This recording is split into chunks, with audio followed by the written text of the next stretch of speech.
Welcome back to the Stay Broke podcast. Today we're joined by Lauren DiPasquale, the founder of Rankrise Studio, a company dedicated to helping small businesses get seen and discovered on Google. She's built a national service around Google business optimization, and today we're diving into her story, her expertise, and the impact she's making for business owners everywhere. Lauren, welcome to the Stay Broke podcast. Thank you. So you're another one. We had Hannah from Jack Stables on last week, and no, 2 weeks ago. And then we have you that have kind of been flexible, waiting for a spot we couldn't fill. So we appreciate your flexibility, but we definitely needed to get you in here before the end of the year. So thank you for making time for us. Now, if you would just kind of tell people a little bit about who you are, where you come from. Sure. So my name is Lauren and I own Rankrise Studio. I specialize in helping small businesses grow by optimizing their local business pages. So their Google business page, Yelp and Yelp ads, and recently added Apple Business Connect pages. So like Apple Maps pages. And I work with small businesses and some big businesses across the country. And some in other countries I manage their pages so they don't have to, and so that they're properly managed so they are ranking higher and attracting and converting leads. Awesome. And with that accent, you're clearly from Wake Forest, born and raised? I'm a very southern girl. No, I'm from upstate New York, western New York, Rochester, and we moved down here about 10 years ago. Okay. Let's get into a little bit of your background. Like, what were you doing before Rankrise, and like your entrepreneurial journey, I guess? Like, have you always worked for yourself? Have you done some other stuff? Oh, wow. This is a fun question. So I went to college for business management. Before that, I thought I was going to be a forensic scientist. And then I realized that was not happening, and I was going to be a chef, and that was not going to happen. So business is where I landed. And then I was going to be an accountant. And then I got a D in accounting, so I skipped that. And I was like, well, I just really like running the business. So my mom worked like 60, 70 hours a week. She was always a manager at different retail stores, and my dad owned his own reptile store, which is enough for a whole podcast by itself, probably. So he owned his own business. Before that, he owned a tire business, and he was the epitome of a entrepreneur where nobody bossed him around. He was just made to be in charge of himself and to not listen to anybody about anything. So I just really watched that growing up, and I always wanted to take over the reptile store. However, with any sort of zoo type scenario, it's not really a zoo, but like the animals are there all the time. So just like with the horses and stables, like it never ends. And my dad's like, I don't want you to work 24 hours a day, have to be here at Christmas. Like my dad worked 7 days a week my entire life, because you have to go check on everything, feed them, give them water. And he's like, I don't want you to take it over. And when he passed away, we sold the business, and then I met my husband, and I was working at an insurance company, and I hated it so much because I was really good at my job, and at the end of the month, like maybe there's 6 hours left in the day at the end of the month, and I was like, I'm done. Like I finished everything. I was like, can I go home? And they're like, no. And I was like, well, what do you want me to do? They're like, you just have to sit here until the end of the day. And I was like, this is the worst thing I've ever heard of in my entire life. I was like, I'm literally done, and I cannot do anything until the first of the month started. I was like, this is ridiculous. So I had my daughter, and I was like, I'm not made for this. I can't go back to work. I can't just be bossed around like that. So I stayed home, had my second daughter, always did a bunch of random weird things. My husband thinks I'm crazy, but I like buy things and sell things and try things and fail at things. But I just was really raised to, I don't know if the word's hustle, but try different things. And so I think around the time we met actually was like pandemic-y, 2020-ish, and I was making a Instagram page called Shop Small Raleigh, and I just was trying to use one platform to help a lot of small businesses get seen by another audience. So like if I had a couple thousand people and they had a couple hundred, they could be seen by mine and maybe have some sales. And I know they were all struggling during the pandemic, which led me to a job at a real estate agency where I was doing lead generation, which led me to Google business pages. And then I stopped doing lead generation and I was like, this is great because I can help small businesses grow, and they don't often have giant budgets for marketing. So like I always struggled with something like, hey, give me $10,000 a month and I will help you with their marketing. But you know, a barber doesn't have $10,000 a month. But I wanted to help the really tiny businesses, like 1 or 2 people. And so when I like bumped into this Google business page management, I sort of fell down a slippery slope, and I got certified in it, and I just became obsessed with it, and have then added Yelp and Apple Maps, and just sort of focused on the local business page lead generation world. Okay. That's my whole long story. That was good. So yeah, we met. I had, against better judgments, I had bought a old like rundown bar bottle shop thing. It was called Keith's Store. It was like a historic building. It used to be a gas station, and they were wanting to tear it down, and nobody was wanting to buy it because there were so many issues with the property. So me knowing or thinking I can fix everything, I went in and bought it. But the biggest thing was fixing it up and making it inviting to, you know, women and children. Yes. Because it was a scary place whenever I first bought it. For sure. And I don't remember how we met, if you just stopped in or if we connected online, but brought you in to help with a little bit of social media, and you were running with like the moms that went to the park, which was the group that I was trying to attract in there. So you came in and gave me some tips and advice, and also wondered why I was doing it. And but it worked out. It took some time. It's my kids' favorite place, and it makes you feel any better. They loved it, and they actually went there recently and were really upset.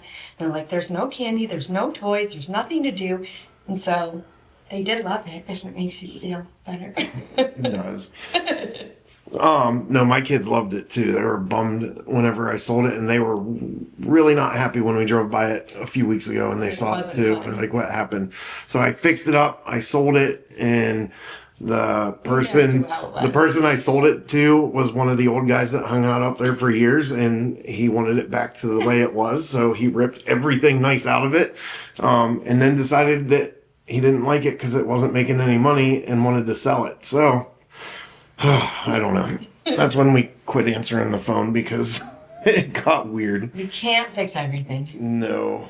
But it worked out. I ran it for a while, got to meet a lot of cool people, small business owners. We did the pop-ups. That's when pop-ups were really popular.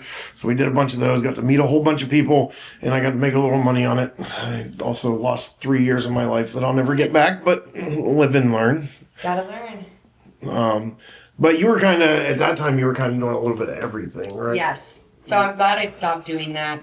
I was doing all kinds of marketing and stuff, and I really am glad that I focused just onto one small area, which is cool because it also complements and lets me work with a lot of different marketing companies, because now I just stay in my lane. I just focus on these 3 little things, and I don't want to do social media pages for anybody. I don't want to do events. I don't want to do lead generation separately. Like, I just want to stay here because it's where I can provide the best value and I enjoy it. And I strongly feel like if I'm going to own my own business and take all of the risk and all of the pressure and everything, that I need to be able to do what I want.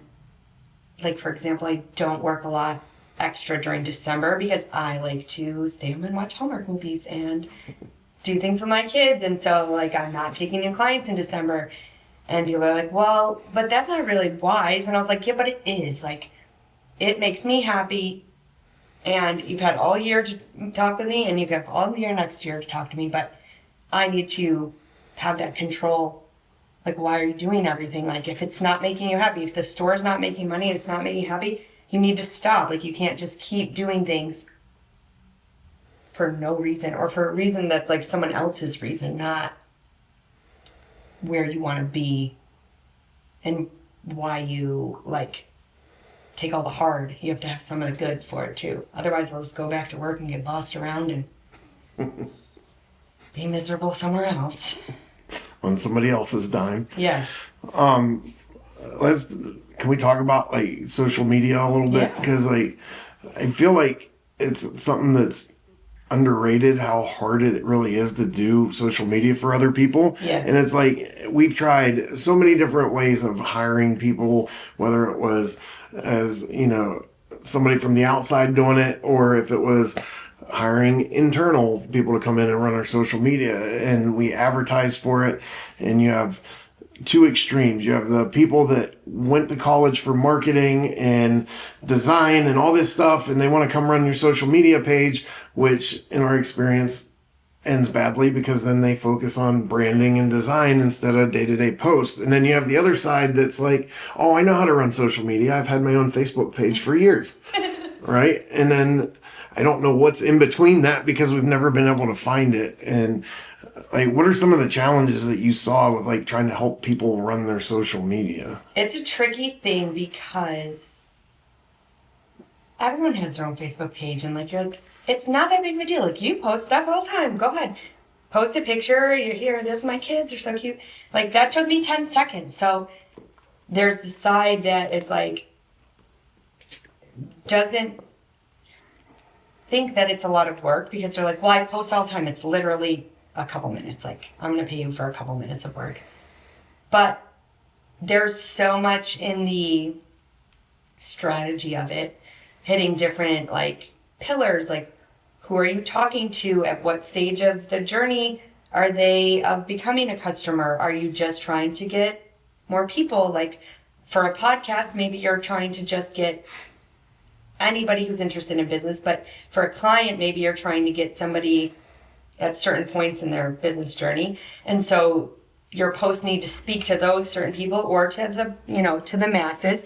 And there's different things that go into trying to attract all those people. There's people who find a lot of value in like the dancing posts. I mean, I would probably pay a lot of money to see you do one of these TikTok dance posts, but that's just like a personal thing. I don't think it would get any business, but I mean, I would have a lot of joy out of it.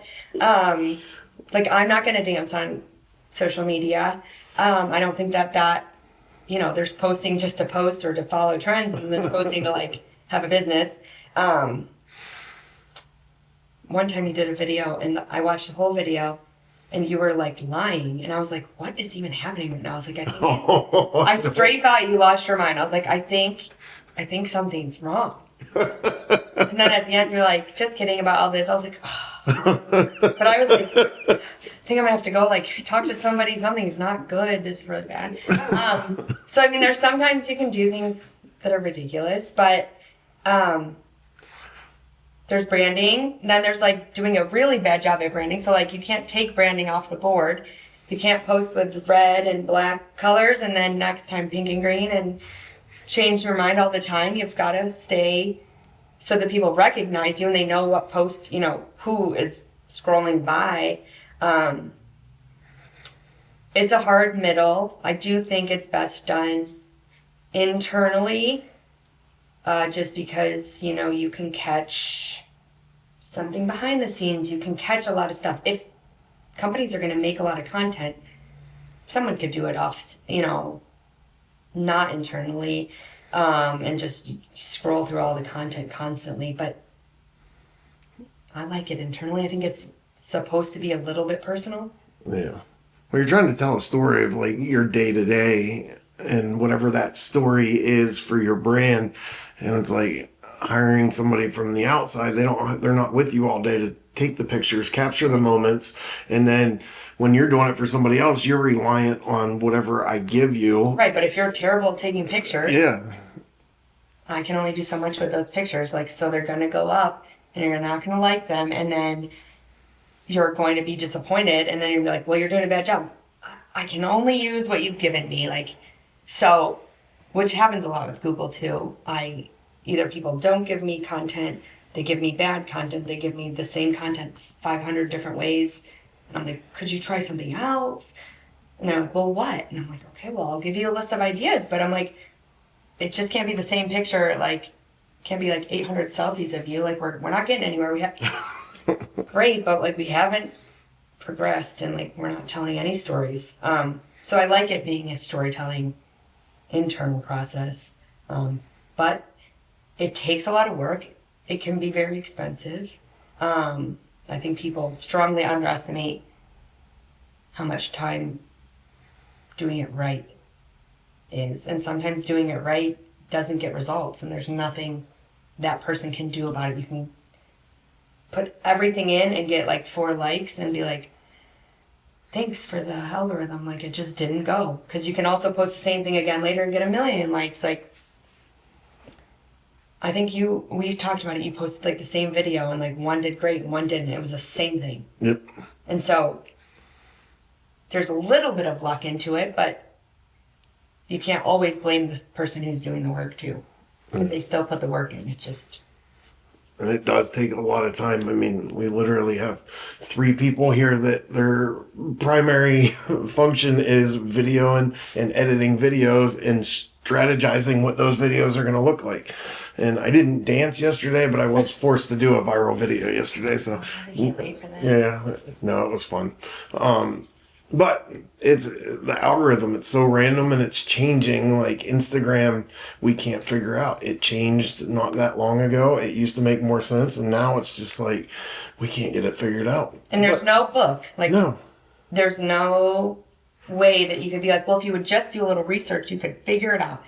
There isn't an answer key, and that is actually like the biggest thing with what I do with Google is that there isn't answers. So sometimes I'll meet someone and they're like, well, can you help me with this? And I'm like, I can do everything I can with all of the information I have, but Google can do whatever Google wants to do, or, I don't have control over them. And so when they change their algorithm, when they change things, like I keep up on everything because I'm in the pages constantly, almost every day. And so I know as much as I can know, but like, they can just change it tomorrow and there's no list anywhere. There's millions of like speculations, and I follow different people who send out posts and they're like, this is what we think happened. This is what we think is going on. But like, that's it. They're literally just guessing of what changed. And they're like, I think that this is going to go away. And they're like, never mind, it's not. And you're like, cool. Like, thank you for the maybes. So I live in like a world of very confident of what I can do, but also having no power to do what I have no power because I'm not Google. I asked my daughter this morning, I was like, if you like talk to your friends, like, what are you going to tell about your parents? And she's like, my mom works at Google. I was like, no, I don't work at Google. No, I don't work at Google. It's like, don't say that. Because I have no real power over Google. I just can give them everything they've ever asked for and, read through everything and taken 5 years of lessons and mistakes and try to avoid all of those, but that's all we can do. Is like, same with social media, is like, I think this is how it works. Like, I think we're going to do our best, but it might not work. My kids are now excited to tell everybody that I'm a YouTuber, and I'm like, please don't put me in that. Please don't. I am not. Beast. I am not. Oh. You could be Mr. Beast. I don't know about all that. I mean, I'd like it. That would be amazing. Yeah. A couple $1 billion, I think I could manage. So like social media is changing to where like they tell you what they want and you have to play their game to be put into their algorithm. Yes. A lot of times like, Facebook has your goals of the week and you have to do this, this, and this to achieve those goals. And then, all the different platforms have something similar where like on TikTok, or I think it's TikTok, we get messages constantly inviting us to do different challenges and side quests, and it's like they're trying to force you to do content that you don't want to do, and if you do it they seem to push your content a little bit more, and if you don't then you just kind of get left behind. Yes. So that's a tricky thing. Does Google play any kind of games like that, or is it just constantly evolving? It's more like you need to always be feeding content into Google. So the more attention you give Google, the happier they are. I always compare it to like social media. Like Google's really jealous of social media, right? Like you're going to open your TikTok, your Instagram, you're going to open that app, right?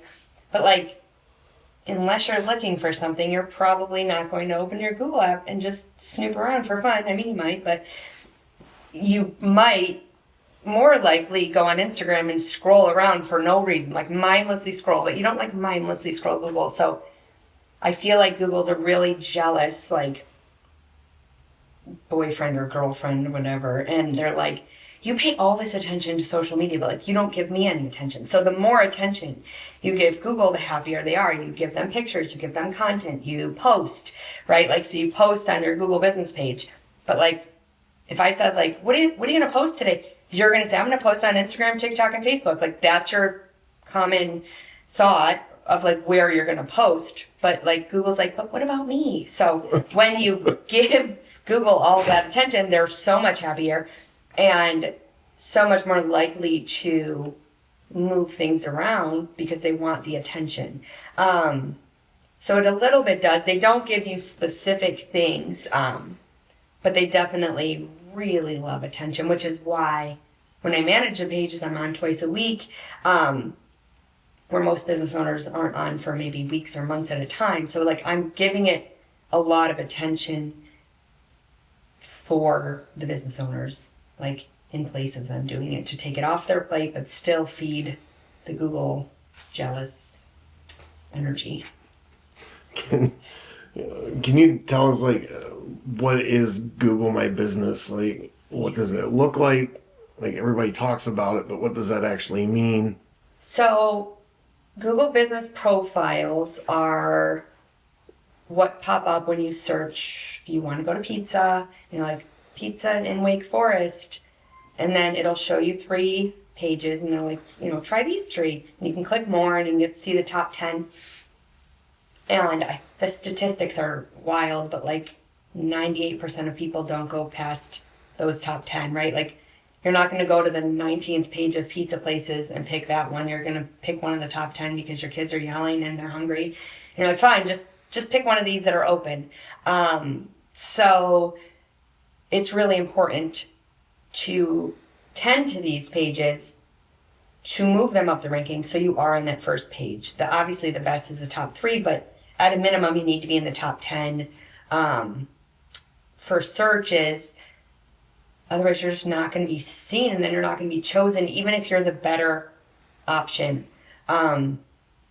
So most businesses will make their Google page, maybe fill some of it out, put it out into the world, maybe get reviews sometimes, or maybe just if they accidentally come in, and then wonder why they're not like showing up in searches. Like just making it doesn't do anything. If you just make an Instagram page, you're not going to be Mr. Beast. You're not famous. Like, well, I made it, but like you got to tend to it and treat it the same way you do any other social media page. So it basically needs to be in everybody's list of things they're managing. You manage your email, your social media, your Google business page, your Yelp if you're doing Yelp, your Apple Maps if you're a physical location. You need to treat them the same way you treat social media pages, and very few people do. I've yet to meet or talk to a business owner and be like, listen, it's perfect. I cannot help you. It's perfect.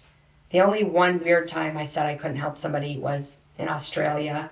A guy came to me and he was a snake wrangler, weirdly enough. And I was like, listen, I could do this for you. I was like, but there's like no one around you for 100 miles. Like, you just need to have this page up there and like you're just going to get it because there's no other choices for people. So I was like, you kind of don't need me. So that was like the only time I've ever been like, no, you don't need help. But people just don't understand that it's not a make it and leave it.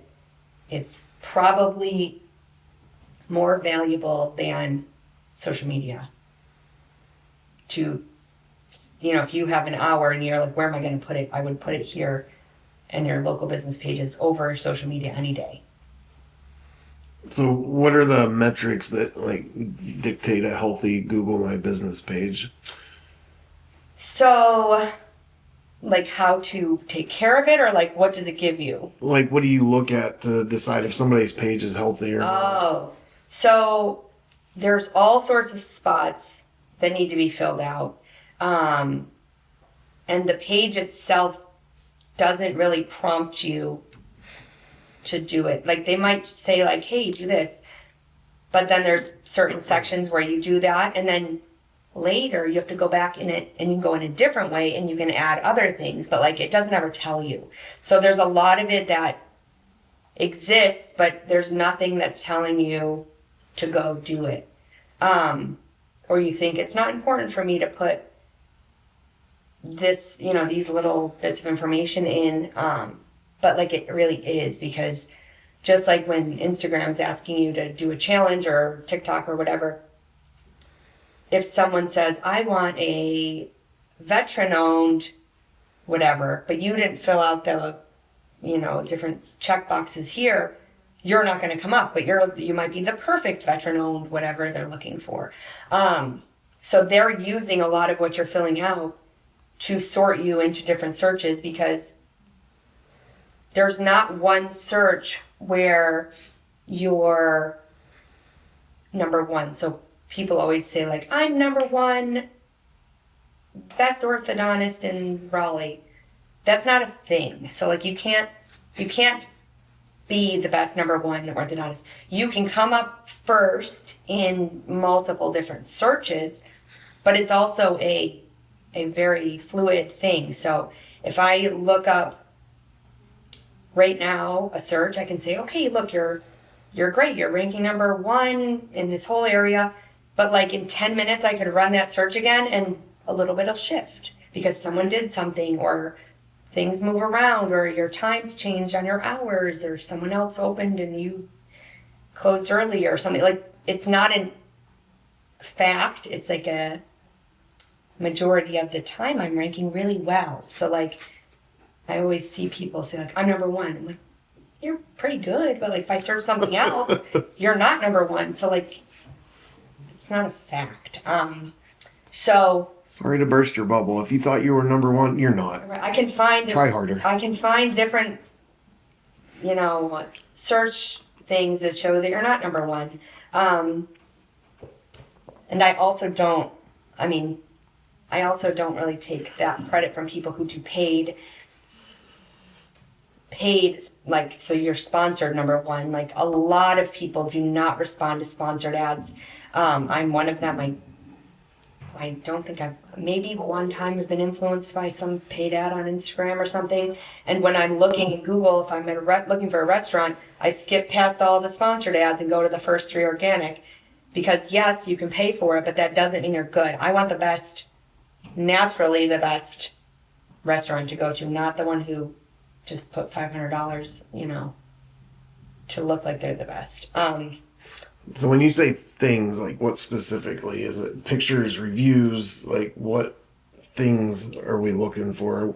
What things contribute to ranking? A lot of things. So weirdly, your hours. So some people with service businesses are like, well, I'm only going to answer the phone till 5 o'clock. But if I search at 6 o'clock for a travel agent, you're not going to show up, because the same reason why when you search for a pizza place, a closed one is not going to show up number one, because you want pizza now. Like Google's like, oh, you're hungry right now.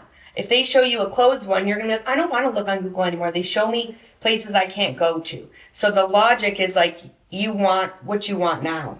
So if you're a service-based business, you know, just because you're not going to answer the phone until, you know, after 5 doesn't mean your hours necessarily need to be till 5.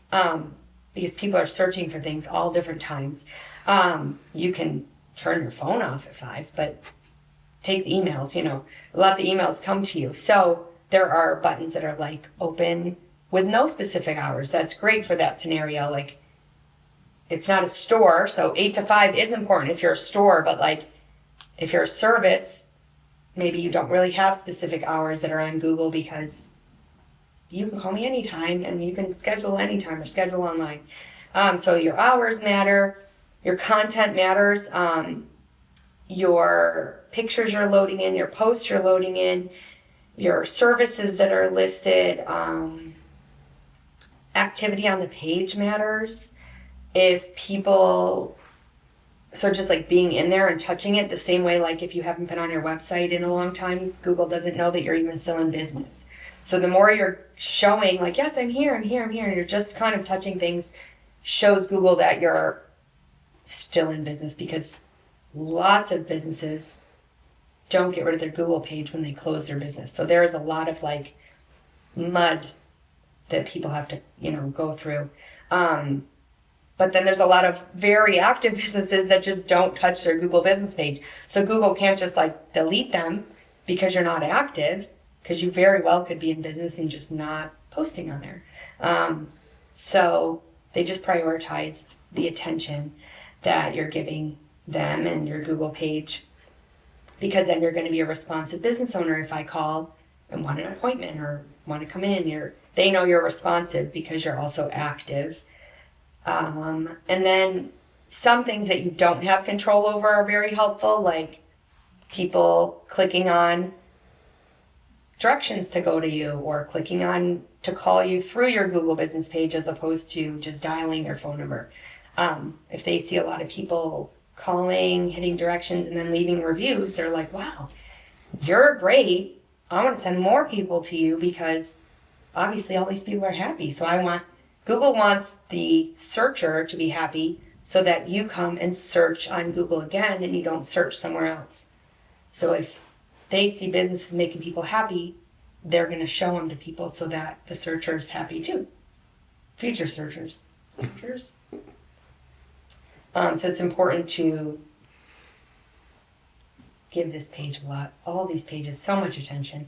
They can change everything. I've had clients literally like lives changed, gone from like getting no clients to so busy, and I've got testimonials for it, and it like makes me feel like I'm doing a really good thing, and like it makes me happy to work. Like they say, like, you should only work because it makes you happy, and I was like, well, I only really work to make money, but I'm, I like to go on vacation to be happy, but like at least my work makes me feel like I'm giving something back good, and I'm doing some good for other people. Then it really does make me happy. But I still work to make money to go on vacation. You taught us something the other day that I didn't know too, about the address stuff. Like you can't go in and have your business and it won't connect to a certain location. Can you explain a little bit about how that works? Yeah, so pre-COVID, Google allowed a lot of businesses and a lot of people to make a Google business page, and it was sort of a free-for-all in the fact that you would say you had a business, and then they would send you a postcard, and then you typed in the code, and then they were like, great, you're good. However, like, you could make 50 locations of your business in the Raleigh area. Even if you only had one, let's say your service, you can put all these ones. As long as you typed that code in, they thought you were valid. Well, after COVID, they stopped sending the postcards. Now they want all of this verification. And they're trying to weed out people who are making fake business pages. But the other thing they did was only allow one business per address. And so some places are still grandfathered in, but should they get unverified for any reason, they will not be able to re-verify with multiple businesses in the same address location, which kind of makes sense. Like, McDonald's is where McDonald's is, and so there isn't also like a Taco Bell where McDonald's is, except for the weird cases where there really are. But like logically, it shouldn't be. And so Google, like, it's hard for Google to make like exceptions to things, so they've just made a flat answer, and so you have to sort of work around these address problems. But it's a reason a lot of people are struggling getting verified after something maybe trips them up. They were fine, and then all of a sudden they won't, Google won't let them back in. And so that's a really big thing that's tripping people up. And a lot of it doesn't make sense because they'll be like, well, my 3 coworkers are still doing it. Yes, but like if they get messed up, like it won't work for them either next time. But it's hard to justify that to people who are frustrated at the moment. And we're struggling with it because our location, we registered it to Granite Construction Services, which is our utility company, which doesn't even need to have a real location. But it's holding the address. But it's holding the address, and now we want to have Stay Broke in this building, and it won't let us. Right. But it's not as simple as removing GCS and putting in. Now they want us to have signage on the front of the building that says Stay Broke. And for us, it's even more complicated because ours says Ebb and Flow because it's our parent company. So right now, Stay Broke needs to be an office, but instead we're an area, right? We're Raleigh service area, which is not as okay. It's not as good. We're working on it. It's okay. And there's like levels where you're like, at least be a service area for now. And then when we can figure out, the next steps, we can switch it and fix it. So sometimes you have to take the less desirable option and be happy with it in the meantime until, you have signage up or whatever you're missing that's going to upset Google and not let it happen. At least you're verified and you're showing. Even if it's not the best scenario, it's second best scenario. And of course, we can't just put signs up because we are in Wake Forest and we have to get permits and jump through a bunch of hoops. Right. Because they're ridiculous about their signage here. So we get to play that game too. Yes, it's a tricky thing. A lot of salon owners struggle when they are renting out different rooms into a salon suite, or a salon is renting out some rooms to different businesses. And weird. How are they going to deal with that with these new studios that they're putting in everywhere, where it's like one building with 20 or 30 salons in it? I work with them a lot. They've got to have signage up, but it also gets really tricky because the other thing that you don't think about is, let's say someone was in that suite and then they failed for whatever reason and they quit. Well, like I said, they don't necessarily close their Google business account. They just might close the business and go do something else. Well, that is like held hostage at that point. So like the old business is holding hostage to the address. So the new girl moves in, sets up her stuff, goes to Google, and they're like, no, you can't. And I'm like, why? Well, the other place, she's like, well, she doesn't even work there anymore. Well, that's what Google says. So that's been a fun one too. So things are held hostage because people use old rules, or the owner of like a whole business plaza will take the address. So then no one else in the plaza can use that address, even if it is really their address. So there's a little bit of hostage situations with addresses and trying to contact people and be like, can you please close your page so I can have the address? But they don't have to answer and they don't have to do it. That's crazy. You would think there'd be some sort of easier solution to that, because people open up and close down businesses every day, and for them to be able to hold it hostage like that's just if they don't ridiculous. Want to do it, or you can't get a hold of them. Like some people, if they close that phone number and they close their website, like you don't even know who was there. What if there's like a little gap and you have no idea who was there before you personally, and they don't answer anything on the Google page, it's hostage. It's tricky. We dealt with that at Keith's store for a long time, where the main picture whenever you go to Google My Business was this weird Halloween clown costume thing. It was this hideous, like, clown monster thing. And, like, that's the first thing you see when you're looking at Keith's store, and we're like, family friendly. Hey, come play here. There's us outside and get some candy. But maybe don't, because you'll be so scared. Yeah, call the old owners and they're like, I don't remember what I used to log in or how I did it, or you'll have to ask my wife. That's fun. So there's a little bit of that. Yeah. But for here, we can just add, like, we could make a suite if we wanted to, right? Yep, you can add suites. You can, they still want like a room. They like a door. They really want a sign up. So you'll have to put like a permanent signage up on the walls with that business name on it. And preferably like suite A is Stay Broke Podcast. And you put it outside this door and you can show that you can unlock the door and go into your like little, kind of like a little salon suite. Like it's your own private area. So they want things like that. But that's not always a possibility in all places. Places don't have any doors. You could just have a big, like the loading dock has the big open space. And even if you have like an area, it might be your table, but it's not like a signed, private area. So it can be tricky.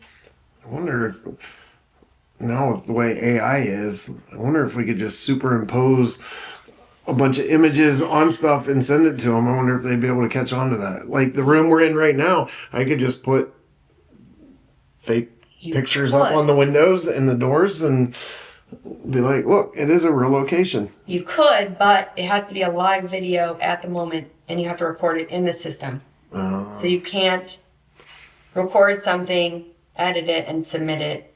It's all like record and submit in the system with no... They make you do it live. They make you do it live. Gotcha.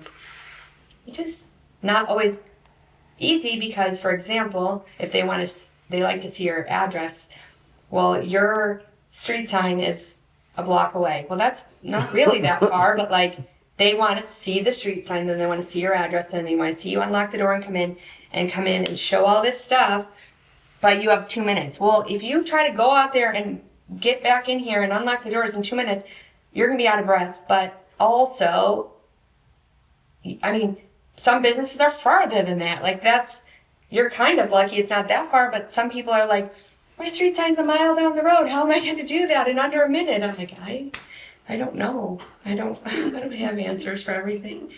So we try different things. There's live video options where you can literally Google Meet with a person at Google and do it live. So you have a little more back and forth and you can show things and they'll ask you questions like, show me this. And you'll be like, okay, here's this, show me this. And you can do it in a more of an interactive way as opposed to the recorded where sometimes that's just not, Google works for the masses, not the individual situations where you're like, my driveway's a mile long, I can't even get up to the road.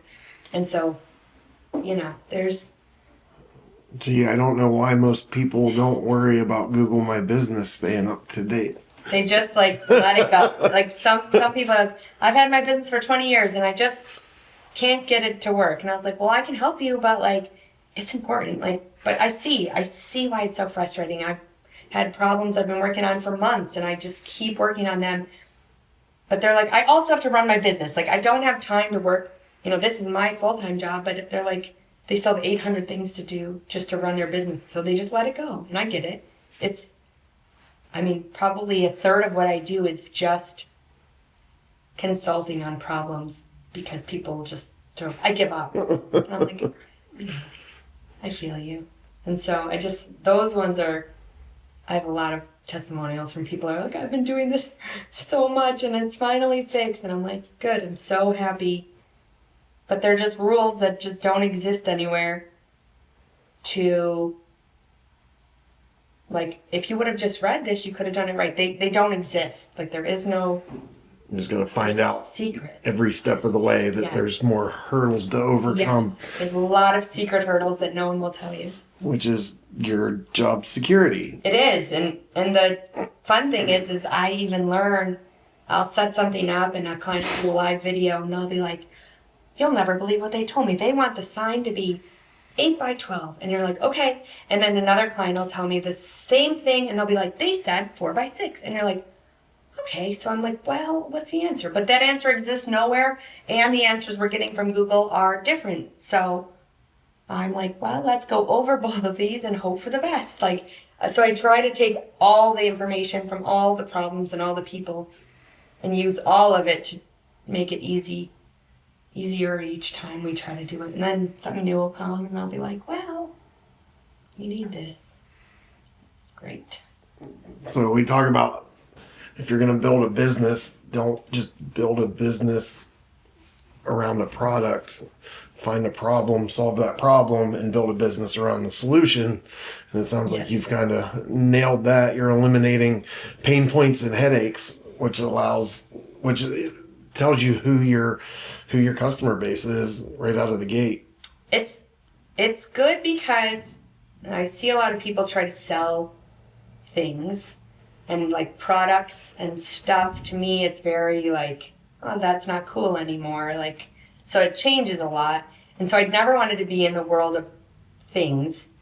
But the service side of things to me makes the most sense. My husband said a long time ago, he's like, the best way to stay in business is if you help other people make money. Like in some sort of way, if they benefit. Like, so if you're just selling a cup, you're not helping anybody get anywhere. So like eventually that's going to get tired and old and a struggle, but I'm helping small businesses grow, get better, make more money, show up better, convert better, and then have this asset. If they ever go to sell their business, it's better and it's more valuable. So like everything I'm doing is only to help other people make more money in the long run. So that being said, I wanted to be in that space where I could help people even help themselves, really. And so I also didn't want to shrink my customer base at all. So like I work with all small businesses in any area, like in any location, and even big businesses. I like small businesses because that's just who I connect with better, but I've got some clients I have like a $60 billion client. Like I have very big clients. I've got national franchises I'm working with. But like the part that makes me really happy is small businesses. Tiny to any size in any space. So like if I lose a client, my husband's like, don't stress about it too much. Like you have literally endless clients in the world. Like in endless states, even if I just did hairdressers, there's endless hairdressers across the country. But I can do hairdressers, or I just got like a mobile bathroom delivery business where they bring the bathroom trailers. I was like, this is actually really cool. Like, so I've got crazy range of clients, which makes my job more interesting, but also my client base like endless. So that I'm not stuck saying, oh, I only help hairdressers, right? Only help. Because that just starts to shrink it, and then it makes it harder to, get new clients. Or I only work in North Carolina, so I have 50 states worth of millions of businesses that I can help if they want help. Mm. Most services, if you're offering a service, most of the time it's going to vary, like a small business compared to a corporation, or one industry to the next. There's going to be big changes in how you approach things, but it sounds like for you it's Google My Business is Google My Business, and it doesn't matter what industry, what type of business. It really it's is. The same standards and practices no matter what. It really is. That's crazy. The big businesses and the small ones, like they really get treated the same. They might have better content or worse content, or a little bit more specific, but it all is the same thing happening. I just have like, I mean, it's really no different. All the content is custom. Sure. But like the act of what I'm doing, I can onboard 2 crazy different businesses, and nothing's different on the side of like, okay, we're gonna post about this here and this here, and it's all the same. And so, do you find that it's hard to get people to commit to paying you or like on board as a client? Because most people or most business owners don't like spending money on things that don't seem tangible, like something you can't touch, hold, Yes. feel, that you can't see an immediate impact or change. It's not very visual unless you're specifically looking for it.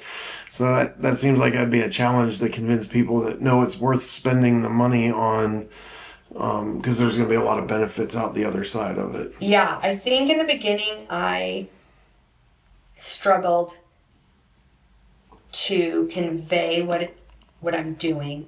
And over the last like year, I very much locked into almost my confidence of knowing what I'm doing and how it helps people. Like I've gotten more confident in saying like, I know that what I'm doing works and it helps. It's not always magic. It's not always fast. But I know what I'm doing is the best of what I can do, you know, for this service. And I struggle more. Like me marketing myself is very tricky because people like put it into the pile of SEO, which it is SEO, which is very like specific.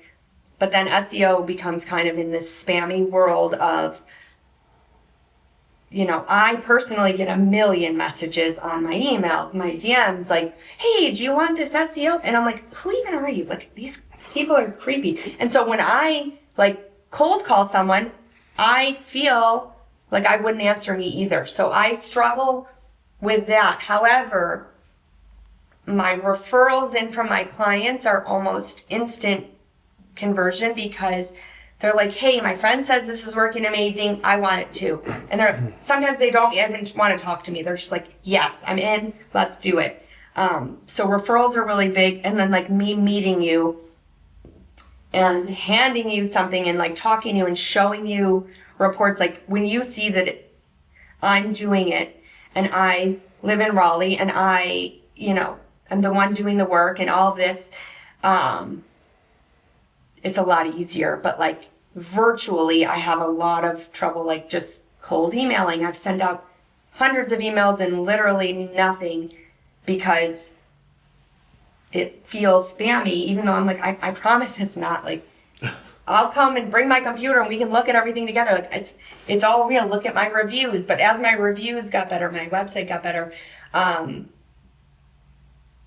it got much easier once I was talking to someone to explain how valuable it is.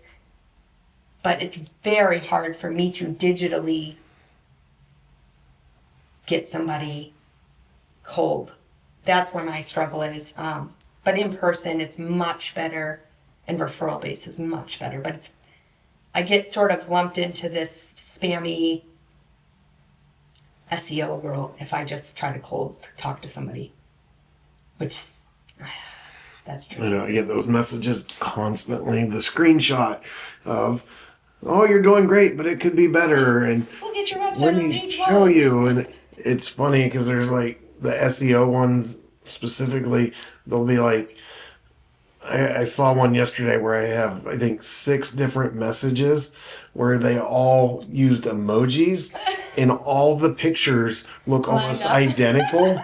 But you can tell it's a different person in each one, but they're like, they all took the same startup class or something on how to approach. And it's ridiculous. I just ignore them all. But I can see where that would be a huge challenge. So referrals are big. And part of what we're trying to do with Stay Broke is, you know, build a network where we can go to a meeting and meet with people, hear their needs. And if we can't help them with it, hopefully we have the connections to bring people in And we did that with one client recently where you joined us and Michael Chase from Capstone joined us, and I got no work out of it, but you and him both did, and it's fine. Like, hopefully down the road I'll get a referral from you, or I'll be able to go in and help them later. But I look at like the website and Google My Business as foundational stuff. Yes. And then the services that we're offering, you can't, it's throwing money away unless you have a good foundation. So you guys being able to step in and do that. It is. Even like spending Google ad money, if you're not going to, if you can't manage your Google business page, whether you manage it or I manage it or somebody manages it, like putting Google ad money to bump it so people see it, if it's like empty and ugly and has that crazy clown picture, like why would you spend money to push that clown picture for, you know, the little store that it doesn't make any sense? But if you're not going to manage that page, you're just going to like send people there and they're like, oh, I'm not going there. And then they move on, but you've wasted your ad money, where is probably better to take care of the page, manage it, make it look convincing to come in and have you naturally, organically rank high and not spend the ad money and lose it and scare people away. So there's a lot of like, if you can't do this, you shouldn't do this. But then there's a lot of marketing places that are like, do some ads. And you're like, yeah, but your ads have to send them somewhere that's going to convince them to do what you want them to do. You can't send ads to an empty Instagram page. They're going to be like, why'd you waste your money? There's nothing here. I don't know what you do. I don't know who you are. And then you just pay. Like, ads don't fix everything. Organic is always the best way to go. And sometimes ads can give you a little boost if you need them, but if you can't handle it organically and you can't manage things organically, ad money's not fixing anything. It's not fueling anything. It's just dumping money into the world of... Right. You need to promote what's organically doing good already. Yes, you can bump great things, but you can't spend money and have something terrible get you anywhere. It's not going to go. It's not going to do anything. And then, well, I've already spent money on Google. I'm like, what I'm doing is Google, but it's not spending money on Google. Like, I'm like, it kind of is, but it kind of isn't. I was like, I'm not just dumping ad money into anything. I'm not dumping ad money into anything. I do Yelp ads, but like Google is all organic, and then, right, bump it because it's amazing. And like, you want more people to see what's amazing, not dumping money because you think it's just going to magically make clients appear. You've got to convince them. You've got to build their trust. You've got to show them what they're going to expect when they come in, or, you know, what your space looks like, what your services look like, what your customers feel. But if you can't do that and you can't portray that, ad money is useless. Can we talk cost a little bit? Like, I don't know if you're right with talking about that, but like, what kind of expenses are we getting into? Is it like a one-time fee, you set it up, or is it a monthly fee? Like, how do you like to structure? So I do consulting work, which is just like a one-time fee. If someone's like, listen, I just need help getting my page verified, or, you know, fixing this. I don't love doing that on the fact that just being verified isn't going to do it if you're not going to manage it. I mean, if you're like, I can do it myself, I just can't get verified. I love helping you. I don't mind doing that, but I hate sort of like verifying and then people just like leaving it out there in the world. Then it's not working for them. Like, it makes me sad. It's just, so I'll do that. And then for my management services, I do a one-time fee in the beginning where I set everything up, I optimize it, I fix everything. And then it's a monthly service fee. I try to keep my prices really low because like I said, I like to work with small businesses. A lot of my clients are like one-person businesses. So I have seen similar to what I do, which there isn't a lot of competition. There isn't a lot of people who do what I do. I even work for a lot of marketing companies so that they can offer what I do, but I've seen it be 6 times the price of what I offer. And in that case, you'd think you'd be getting more, but you're not, because it's also not even like a real person doing it. So like, the example I like to give is like, like you've got your social media manager, they're real, they're here. Let's say a hurricane's coming and hits Raleigh. Well, logically, like I'm here, or I see the news, or I see that you had a baby, whatever's happening, I can react in like a human way on your Google business page. Like, hey, we're closed, hurricane came. Even if you didn't tell me, or I can reach out to you and ask you, like, I know what's happening in the world. Whereas if you're paying some of these services that are, a lot of money, $1,200, $1,300 a month, which I think are built more for like Target to use or something, but they're not like a person doing it. So yes, the posts are going out and someone might even be doing the post, but like there's no personal touch of like caring about that business owner. Like, hey, I see on Instagram you're really sick. Like, do you need me to post something? Do you want me to close temporarily close the store?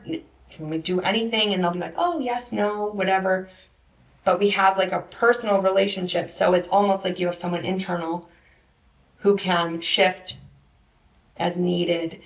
Whereas I feel like the only other option is sort of it might not be AI, but it's more an automated system that's just sort of dumping things in, but not personal and not able to adjust. Like my clients text me, they call me, they email me constantly. And so having that I think is really important, because this Google business page reflects your business and your small business as close to personal as it can get. It's not something that I think should just be automated on like a higher level. Even if we're coming out with the same results, it's not personal. So I think that, and then I like meet with my clients if they're struggling, they need content ideas, like I'll meet with them. That company, even though they charge so much more, they're not going to do that. They'll be like, oh, well, you can do this, or, they don't care at a level that I care about each business and each, personal story that's happening, because it's just too high. Like they're too high and too out of connection, I guess. Do you have concerns about like AI and all the new programs they're coming out with, and being able to, they talk about all the industries that are going to be replacing people in, and Yeah. it's like right now, if you had an AI program, it would not be easy to keep your Google up to date through that program, Right. but they're constantly evolving. Is that a concern for you moving forward?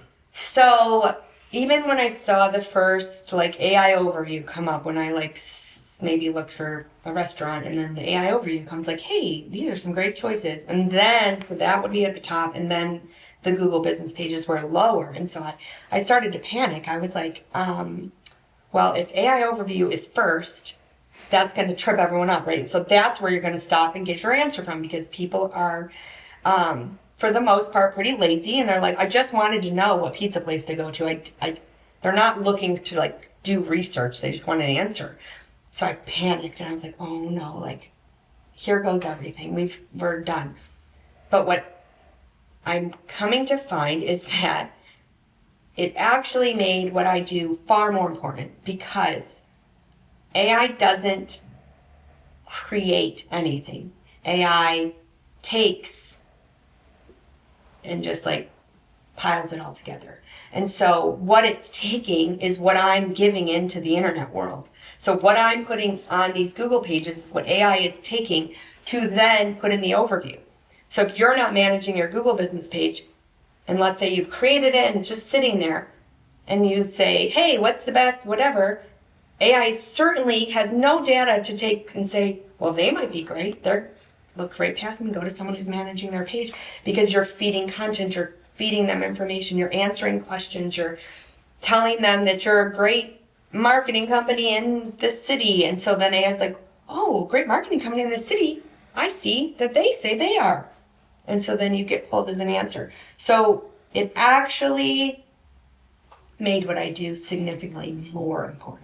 So what you're talking about is like the experts saying that Google My Business is going away and it's going to be replaced by AI, but you're saying that they don't, one's not replacing the other, they work, congruently, which we've been finding a lot more about how AI gets their information. And it has to get it from specific, somewhere. but it has to compile information.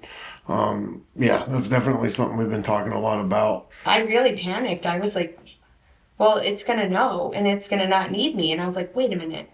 It is not able to invent information. Right. It is just like reading a lot of books really fast and speed reading and spitting out the results. But it has to speed read what you give it. And so what you give it is the most important part, is what you're putting out for it to read, which is what I do basically. But what about, more specifically, what about like AI programs for me, the business owner, that I can connect to Google My Business to not utilize you? I guess is they're both topics that I wanted to cover, but that was one. And I know right now the programs that do exist are way harder to use than picking up a phone. But do you have concern that that's gonna? I feel like it's the same way that like Facebook built the Meta Business Manager. And so like, yes, it could build a program where you could make it way easier. And there are different platforms that will post your Google business page, but inevitably somebody has to give the content. You can say, keep creating content about this, but until it's really good, the pictures that they would make, I don't know, are you teaching it all of your branding? Are you still having to approve graphics that they would make if they even make them? Are you approving the content, or are you just like letting the internet or the AI magic like do things for you? But really that'll be at the point where they also will be doing that on social media, and they will all like, I don't know that it's going to ever be able to like invent the information enough that doesn't require you to still do it. Like, you still have to tell it that you have a special. Like, how would it know you have a sale on Tuesday? I mean, it can't really post about that because you'd have to still do it, which would mean either you would have to do it or I would have to do it. Someone would still have to say, hey, don't forget to tell it about the Black Friday sales, and this is the sale we're offering you. I don't know that it's ever able to invent. So I think it's always going to take some sort of human efforts. And maybe I'm the person who puts those human efforts in to make it work, but someone's going to have to put in effort to continually, because you can only teach it so much. You can teach it your branding, you can teach it your voice, but you can't teach it to already know what sale you're going to put out next week that hasn't been posted anywhere yet. Like, you can't teach it to assume the future. It still takes constant input to get output. Someone's putting the input in. If it's you, me, somebody, I don't know that, at least while I'm still working, that AI is going to be able to invent the input and the output to the point where it's going to affect me, if that's a good answer. Yeah. I mean, maybe we'll live on the moon by then or something. I won't care about it.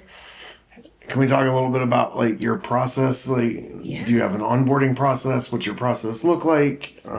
What's your workflows look like? How much interaction do you have? Yeah, that's a good question. A lot of people want to know, how much do I require out of them? Like, if you hire a social media manager, you might have to meet with them once a week and give them all this stuff. Because again, if they are external, they can't invent the information. You still have to tell them what's going on. I have an onboarding process. So like, I take clients at the beginning of every month. And so, the couple weeks before the first of the month, I get all the information I need. I get manager access to the page, and we set up a folder so you can give me photos and content. And the content that I'm posting about, it's not generic, but it's focused on certain things. So it's focused on your services, it's focused on your location. So unless it's a certain specific sale, which again, I'd love to post about, you'd have to give that to me. But I keep things rolling with content that is focusing on giving the internet the information it wants. So talking about your services, talking about your employees, your what's going on, and your location. So I'm reminding it that you're the best hairdresser in Durham and doing these things. And then as you have specific content, if you want, you can send it to me and I can post about that. Like a client who's a music teacher was like, hey, I want to work on filling these specific classes. So then that became my priority, is to focus on that for a while. I have a theater company I work for. They're changing, each part of the year they change what course, what plays they're doing. So then we're talking about different plays and stuff. So we change in that way. But I don't require very much after the onboarding, which, might take you a half hour, an hour to get me what I need. And then you're very hands off, because a lot of my goal is to take this task, do it for you, and not make you spend your time. Like, you go do something else. Like, this is not your skill set. It is my skill set. So let me do what I'm good at. And then you take your hour or 2 hours or 3 hours a week that you would be putting into it and go put it somewhere that is what you're good at. Like, take more clients, take less clients, and you want to rest. Like, but I don't want to make you spend more time on a regular basis to work for me. Sometimes I'll send you a email and I'll be like, hey, you haven't gotten a review in a while. Hey, I need more pictures. But I have clients that I really don't talk to, for months and months at a time, because I have their content. I know what we're talking about. And my goal is really to give your time back and let this get done efficiently. So it's very minimal. So there's the biggest difference too between utilizing AI and hiring you. I don't want to take your time. I don't want to take your energy.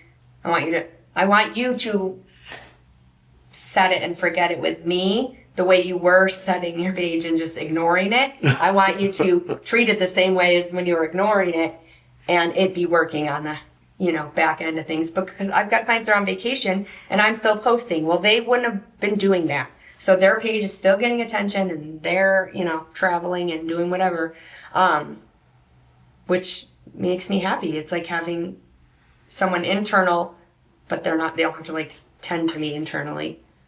So I like to stay as close as I can, but give you as much space as you want. But if you want to talk to me, talk to me. You want to send me new stuff to post about? You want to change something? You don't like something? I'm here for it. On the technical and business side, what kind of tools do you use to help streamline your process? Weirdly, a lot of it's manual. Almost all of it is. I use websites to tag information to the photos. So I tag the services and your locations to the photos so that Google knows what the pictures are of.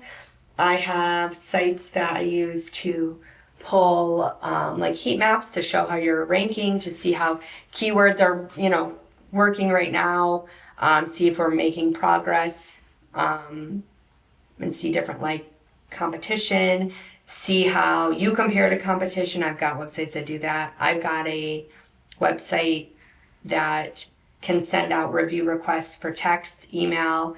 So you just if you also want to take off your plate the act of asking for reviews because you're very busy, let's say you're a house painter, so you're painting, you're leaving, you're painting. So we have a system where you can just type in their name, email, and phone number, and the system will text a fully branded text message or email to them and say, hey, we really appreciate you working with us. Could you leave a review on Google or Facebook or wherever you want reviews? There's hundreds of sites that it can link to. So I have that some clients use to take the manual request off, especially if you've got a lot of customers coming in and out of a store. Hairdressers, they're constantly seeing new people. So it's different if you only maybe have a big client, once a month, or you've got 10 or 20, 30 clients a day. So if you're churning through people, the system helps you take that off of your plate and off your worry list. So I have that, but everything's really manual. I like to treat this whole job as if I just worked for you and I'm going to work on your page. And I just work for this other company and I'm going to go in and do it. So I like it to be as real and manual as it can be, because I also think that Google sees that, right? Like, I've seen a lot where they say, like, social media doesn't like when you use apps to post things and third-party apps to do work, and they want you to edit it in the app and they want you to post it in the app, and they like that and they prioritize that. So for me, like, they're probably, I mean, I know there are programs that I could pay for and sort of make it all very done for me, but again, I'm still putting the content in. So I'd rather put it in manually, because then I'm also in there. So like the thing that AI won't do, right? Like I go in and I post. Well, guess what? I see, oh my gosh, like you got unverified this week. So I can send you a message and say what happened. Or I can say, I noticed that this wasn't good, or I noticed you got this bad review. So I'm in the page and I can touch everything and look at everything and catch issues twice a week. Whereas AI might post, but like AI is not going to also email you and be like, hey, it looks like this thing happened. You know, do you want to talk about it? Do you want to fix it? Or, hey, did you move? Like I saw that you moved on Instagram. We didn't fix the address. Like, let's do that. And here's the most efficient way to do this so you're not unverified for a length of time. So I think there's always going to be a part that is beneficial to be on the manual side. Like I like touching the pages. I like catching the problems, seeing things, seeing ways we can improve, seeing, in like this picture's like they're not showing up right, or you know something's wrong. We haven't seen pictures of your employees in a really long time. So then I'll email them and I'll be like, hey, can we try for this? Like I think we can do better here, or do you have new things going on? Do you have winter specials, stuff like that? So I like the manual side. I could probably help them. How do you balance that customization with being able to scale? It's a lot. I got gray hairs coming in, it's a lot. I've got a lot of pieces of paper all over my desk. I have 2 friends that work with me who are incredibly organized and far more, like they catch things that I don't even catch. And so they are another set of eyes. So they help me make sure that things are moving so that I can work on the problems and I can catch these things. So they help me kind of keep the ball rolling while I can stay on that custom side of things and make sure we're not missing anything on that side of things. But it's a lot. My client list has grown, and I think next year I'd like to pretty much double it. But it's a lot. And I think over the 5 years that I've been doing it, I grew very slow in the beginning. So I got really good at handling it in smaller amounts. So then adding a couple more was like, okay. And it was just a couple more, and it was a couple more. So I slowly did it. I didn't like jump into a huge set of clients. So I built up sort of the way that I do everything slowly while it was small and easy. So it stayed pretty good. So what's like the ideal client, or what business or industry benefits the most from focusing on their Google My Business? This is a fun question. I don't know. So I think on my website I have a list, and there's like thousands of business types. So it's any business that's a physical business or a service-based business, just not a website only that's selling something. They don't have Google business pages, but everything else does. And so every business needs it. I think the business types that I like to work with best are unique businesses. Like I said, the bathroom delivery, mobile trailer thing. I like emergency services, so plumbers, locksmiths, things that like you're Googling and you need it now. Like an electrician, you're like, oh, there's a problem. And you're going to look it up, you're going to find one, and you're going to call them. And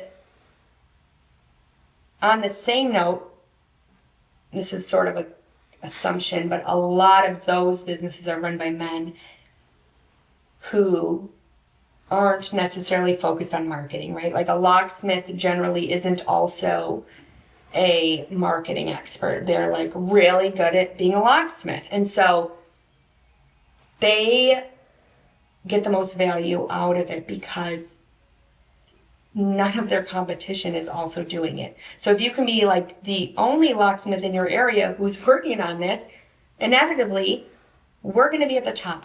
And so then you're going to get the calls, and then you're going to, get the success. So if they're willing to work with a girl who's probably younger than them, I mean, I'm getting old, but usually they're older, and they're willing to just like trust me and be like, I know you don't like asking for reviews because you've been doing this for 30 years and you're stubborn and you just want to unlock the car and move on with your day. If you'll just trust me, we can crush it. So they are my favorite clients if they're willing to just trust me. I like really weird businesses. I like emergency services. I do not like, for example, real estate agents. There are 50 zillion real estate agents in every market, and you're never going to organically rank in the mess, because not only is it such a high failure rate, those people are not deleting their Google business pages. So now you've got all the failed realtors mixed in with all the active realtors, mixed in with the realtor in every city who's got millions of dollars that is just billboarding and signs and ads everywhere. And like, the single realtor lady is not ever going to compete with the ones who are buying cash for every house. And like, they have millions. They're just dumping money. So I help them often get verified because they struggle with that.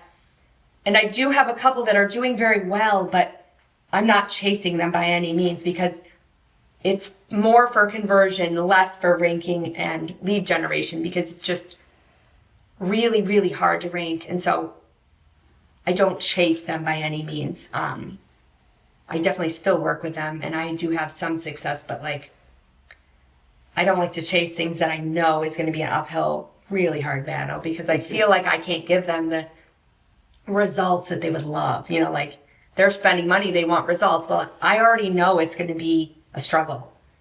So it's not my favorite place to work. I hope you're enjoying the podcast so far.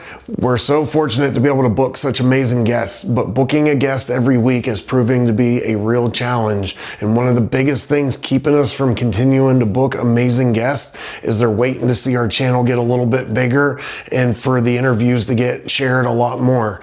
So please help us out just by giving this a quick share. If you're enjoying the content, give it a like. This will help it get this story out to a lot more people and help us to continue to book amazing guests so we can keep bringing this info and entertainment to you and doing the most we can with this opportunity we have. Thank you. Enjoy the rest of the interview. What are some of the challenges to working remotely with clients opposed to ones that are in our area? Oh, I don't really have any challenges. I'm definitely a very easily, like as I built this business, it really wasn't a business to start with, but as I was doing it, I was creating what I like really loved. So as I was making decisions, I was doing it to sort of guide me down a path of where I wanted to be and not sitting behind a desk all day.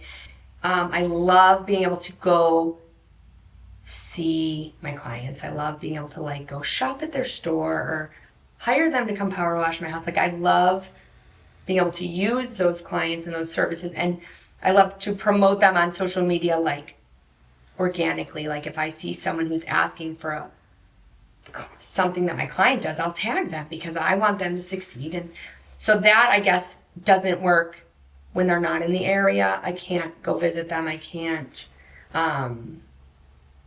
really tag them on social media or anything in that way.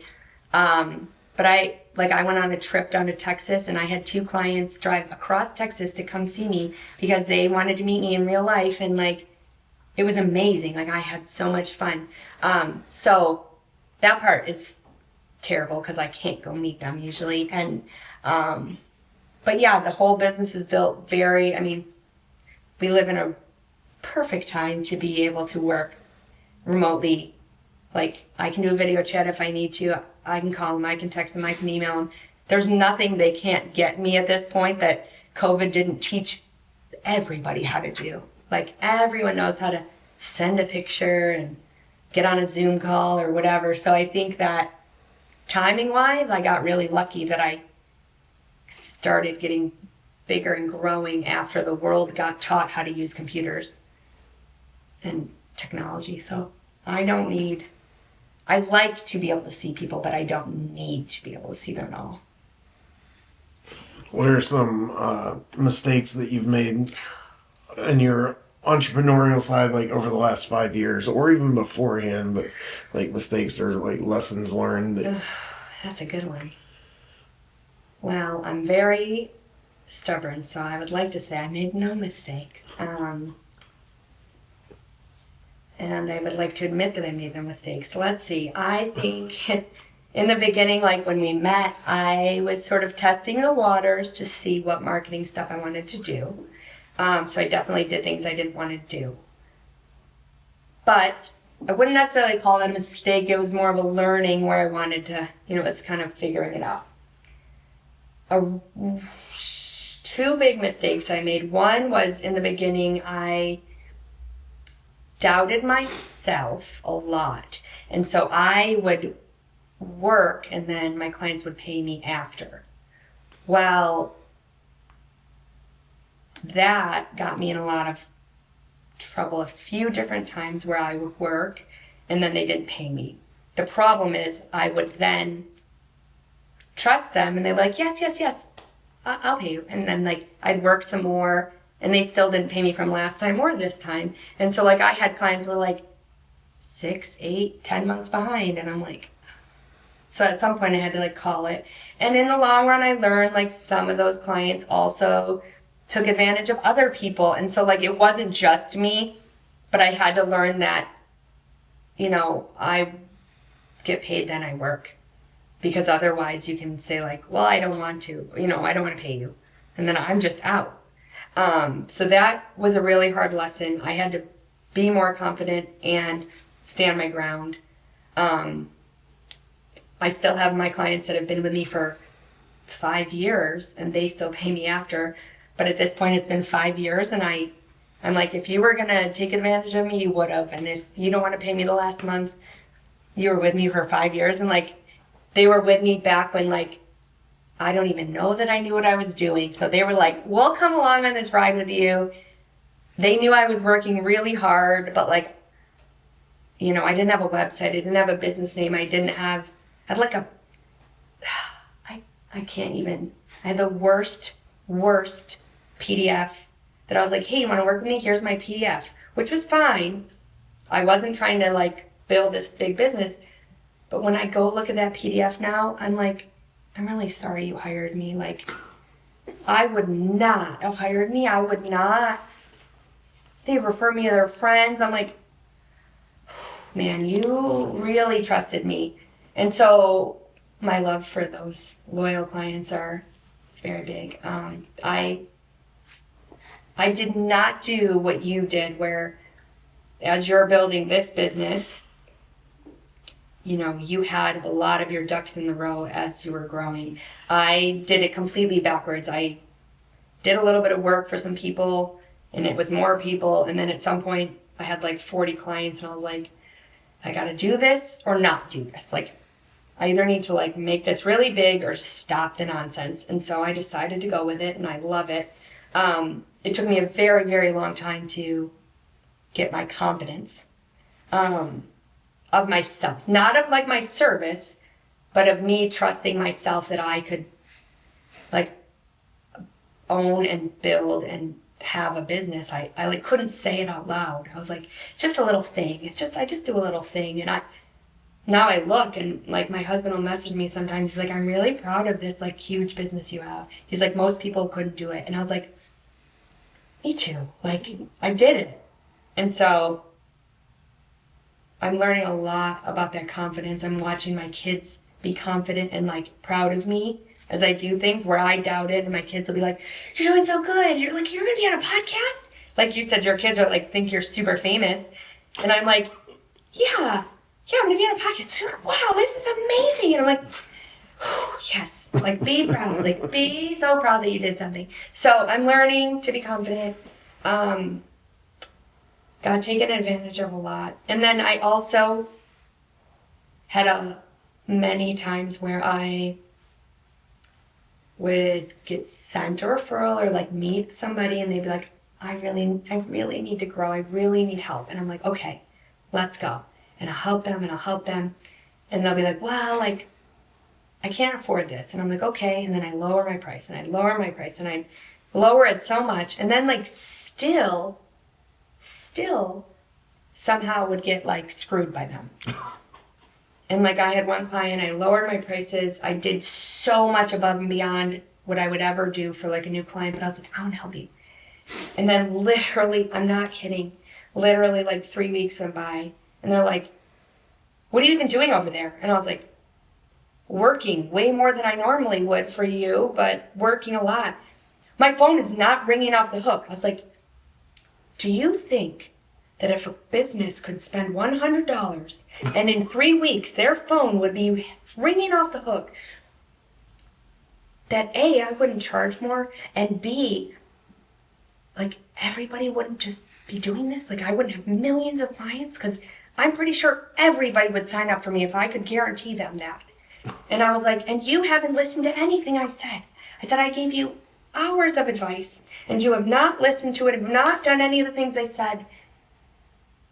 And you're yelling at me? So I just like gave them their money back. I was like, please, we're not a good fit. And I just like had to end it. So like, I also had to learn, like, I can't, just like you said with the store, like I can't save everybody. I want to help people that need help so much, but like, also you have to have a little bit of respect that all I'm doing is trying to help you and that I'm not a magician and that I can't like make pure like magic happen and make you rich overnight for very little amount of money. So just like be nice to me, and I'm trying my best to help you the best I can. And I would say I always go above and beyond what I am going to do, what I say I'm going to do to try and help. I'll be like, I normally don't do this, but here, like, let me help you. Like recently I got part of I received a grant, and I was like, listen, all of you small business owners, I sent an email to everybody. I was like, if you're in Wake County, like, go for this grant. So like, I'm like trying to help them as much as I can possibly help them. More than like, if an AI company took over, they're not sending a grant out to their clients and be like, hey, go apply for this grant and get free money and we can spend it on marketing and grow. They're not going to do that. So I try to go above and beyond, but still keep a little bit of, I'm trying to also back up now and have myself, like I'm not working, I'm trying not to work on the weekends. I'm trying to take off December. Obviously still managing the pages, but like not taking new clients and not taking tons of phone calls. And I'm trying to build boundaries. That was probably a mistake. I mean, I feel like the whole, you don't want to work 40 hours for someone else, so you'll work 80 hours for yourself is what I did. And now I'm undoing it and trying to back it up so that I'm working when I want to work and taking breaks when I want to take breaks. And so that was probably a mistake-ish. But I kind of think you have to in the beginning. You got to go big and then adjust as you grow. No. But I had to dive in. What's a piece of advice that you'd give to somebody that wants to get into your specific line of work? I've had a bunch of people reach out to me and be like, can you teach me? Like, can I do what you do? It is I've actually even had other people try to start just doing it. It's a very hard thing to do because it's constantly changing, and the only possible way you can learn things is by doing them.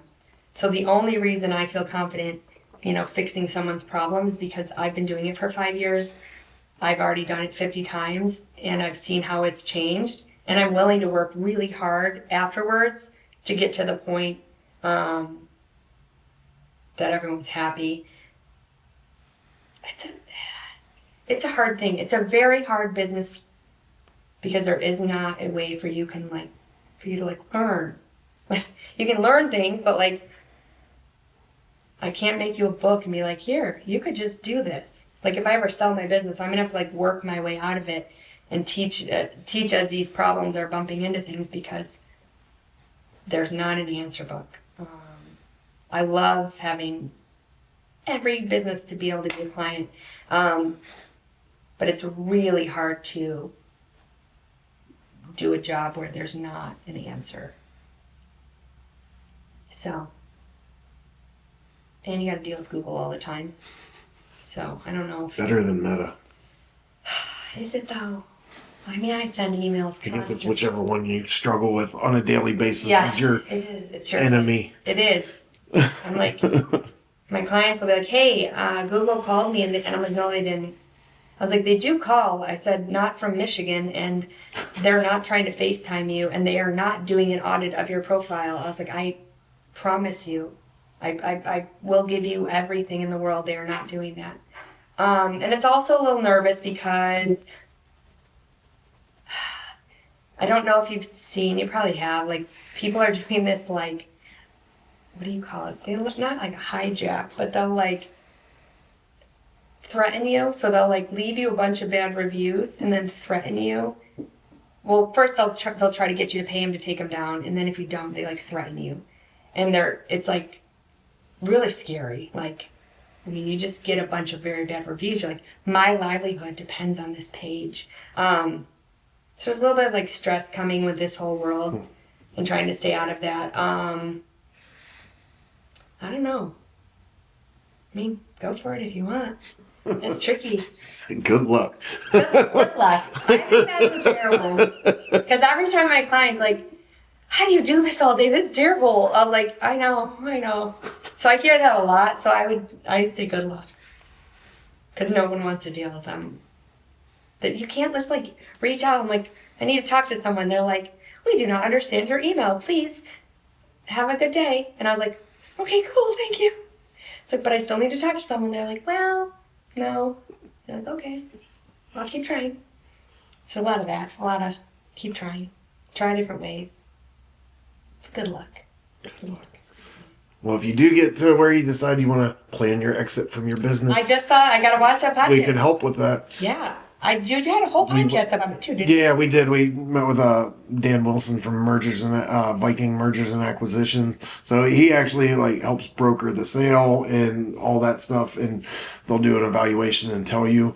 But we're like the in between, where we'll help you create the policies and procedures, help you get everything out of your head and on the paper. That way, it's the value of your company now is more than just your client list or just your contracts. Yeah. It's all this, how to do it, where somebody can actually step in and take it over. 100% all of that, because right now everything's in my head and I have nothing tangible. Like, you can't break in my house and try to steal my playbook because I don't have one. I just like know the things. But it takes like legitimately like probably 2 to 3 years to implement all that and get it all taken care of. Especially like things change.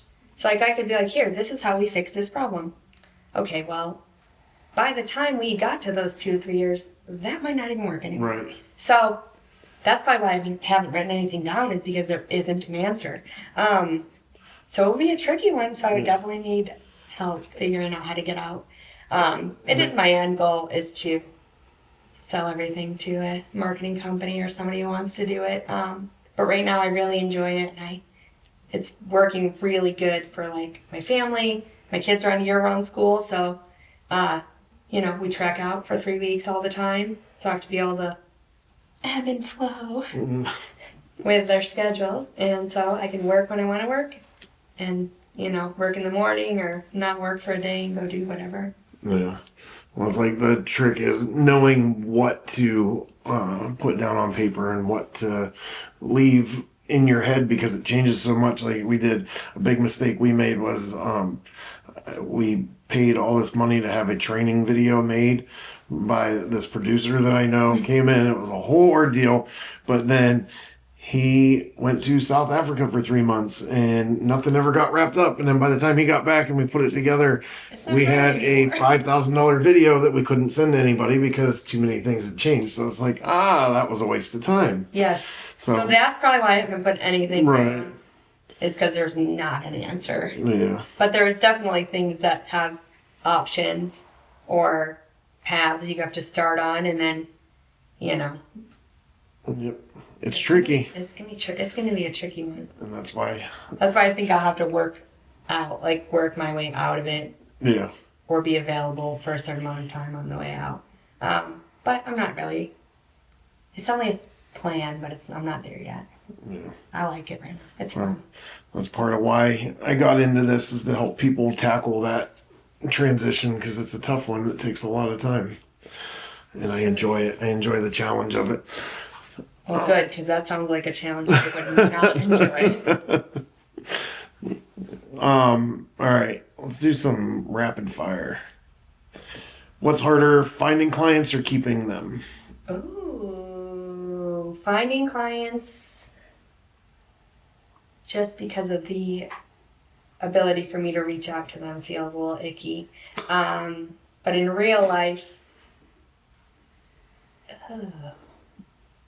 finding clients. One business tool you couldn't live without? Google. Google business page myth that drives you crazy? That you just need to set it up and leave it there, and it's going to do anything for you. Oh, here's one. Can we get an answer out of you? Favorite local small business? Favorite local small business? Oh, I have a lot. If I don't pick a client, because that would be cheating, I would say my favorite locals. Oh, this is a hard one. Yeah. Let's say, Paul and Jack's. I don't know that. Baker. What? Well, now we have to go get a treat there. It's literally like 12 seconds away from here. Really? And it is the best little bakery, and the food is so good. Like, I'm going to say Paul Jack's. There's also a little French bakery that I don't know the name of that's by Wakefield, that the owner's so sweet, and the food is so good. So, both little bakeries that are local. And now you have to go to both of them. So that's your challenge. My challenge to you is you need to go to both of those bakeries and get something to eat. Yeah. They have real food or just like carbs? Oh, no. It's carbs on carbs on carbs with carbs on top. It's literally like everything you don't need in the world in one beautiful bakery case. That's why I don't know who they are. My daughter and I were in Europe, and she loves it over there because she loves bakeries and carbs and coffees. And me too. I don't drink coffee. I don't like donuts. I don't eat cake. I didn't even have cake at my wedding. We had pie. But she was in heaven there, and it was like, I just want like a big piece of meat to make me full, not more bread. Oh. But, I mean, I like to be really healthy too, but man. Oh, I'm not healthy. Coffee and like something baked, like for real, the owners from Italy and France, and like they know what they're doing. The croissants at the French place are like 800 layers. It's stupid. I was like, what? Like it comes out, you're like, oh. Like it's ridiculous. So, take your daughter, she'll be so bummed. Biggest red flag in a new client? Them not wanting to pay their invoice. That's a good one. Or a bad one. They're complaining before we even start. I'm like, guys, I know, I'm trying. I try my best. I really do. One thing you wish small businesses would stop doing. Ooh.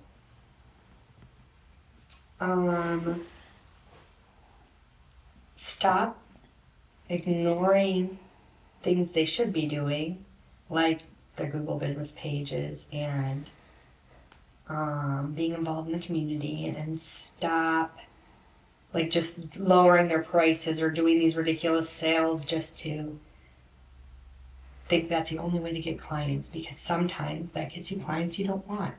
The Groupon world of, let me just do it really cheap and you can come. They're not the ones that come back. Like, you need to build a really nice space, build a really nice service or product, and take care of your clients, check in with them. Make sure you're organically growing so that people want to refer you, and really build the business like from your heart and not out of panic. You can't react out of panic of not having income or not being booked, because then you make poor decisions. Quality services deserve quality clients and vice versa. Really does. All right. Where do we find you? I have a website now, rankrisestudio.com. I have Instagram, Google_with_Lauren, and my Google page, of course, is Rank Rise Studio. Mostly that. All right. Is there anything that we didn't go over or anything we missed that you want to say to the world or the 6 people that are going to listen? 6 people that are going to listen. I'm going to say hi to my husband, because he says that I don't ever tell anybody about him when I talk to people or do anything. So hi to my amazing husband. Oh, I didn't know you were married. I am married. I'm just kidding. I am married. I will say, this is something very important. You're talking to all these people that are owning businesses. My mom worked a steady job. My dad got to be risky and own a business. It's very important, if you can, to have somebody stable so the other person can be risky. And so we're a very good balance, because my husband works really hard, but he's very careful, and he's very, he wants a real normal job where he just goes to work and is done and has benefits.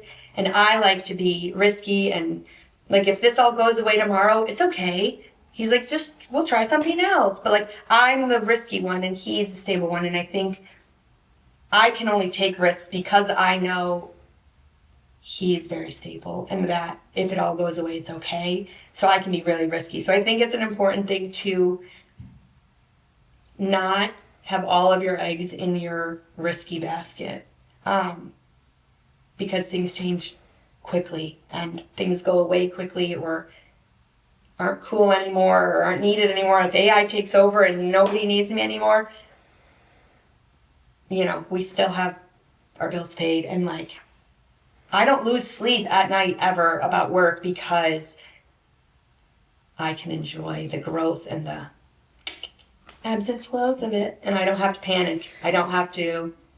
So I can make better decisions not panicking by responding about things like freaking out. It's an advantage for sure. It's the same thing same situation I'm in, and definitely allowed me to make some better choices earlier on. Yeah. For sure. One question I forgot. If you had to start all over, would you be doing the same thing, or would you get into a different business? When am I starting all over? If I start all over tomorrow, or like in the past? Like 20 years ago? 10 years ago? Or like 5 years ago. Oh, I would be a stock investor in like NVIDIA or some stock that is stupid big. I would just do that and then hang out all day, or buy Apple stock 20 years ago.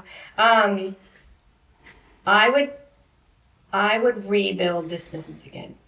I really like what I do. I would believe in myself faster. I like that I can help small businesses. I like that I can be affordable for them. I like watching them succeed and them being so happy and they glow. Like, I like that I can help them. I think it took me a while to figure out how I could help them without feeling like I was taking too much of their money. But I really I love small businesses. I wish I could still be working with my dad at his small business. Like, I love it. And so I would do it. I would do it all over again. I really would. Great. And we end every episode the same. One last question, and you touched on it a little bit earlier, but how do you define success? I personally define success as being able to, I like being able to make decisions that support my family in the way that it needs to at that time. So right now I want to be around for my kids. If there's a point where they're very busy and they don't need me around as much and I want to work more, I want to be able to make the decisions that I can do that. So I think success is being able to choose your path and make moves when you can, when you are able to, that propel you to where you want to go.